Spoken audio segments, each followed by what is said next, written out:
Vengurla Nivati light house जवळील समुद्रात पर्यटक समुद्र सफारीला गेले असता पाण्याच्या पृष्ठभागावर एक समुद्री कासव हे घोस्ट नेटमध्ये म्हणजेच समुद्रातील तुटलेल्या जाळ्यात अडकलेल्या अवस्थेत श्रीकृष्ण बोटिंग ग्रुप देवबागचे बोटमास्टर किशोर राऊळ यांच्या निदर्शनास आले। त्यानंतर किशोर राऊळ यांनी योग्य ती काळजी घेत त्या ऑलिव्ह रिडले कासवाची घोस्ट नेटमधून सुटका केली। आम्हाला इथं एक कासव घावलेला आहे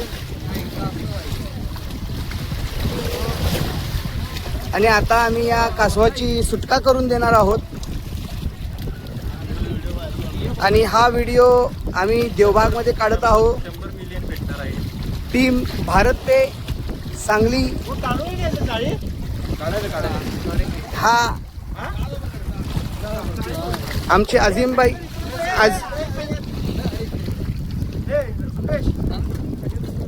वाव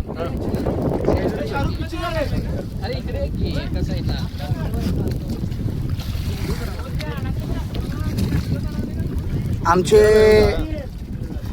बोटिंगवाले दादा कासवाला सुटका करत आहेत, रेस्क्यू।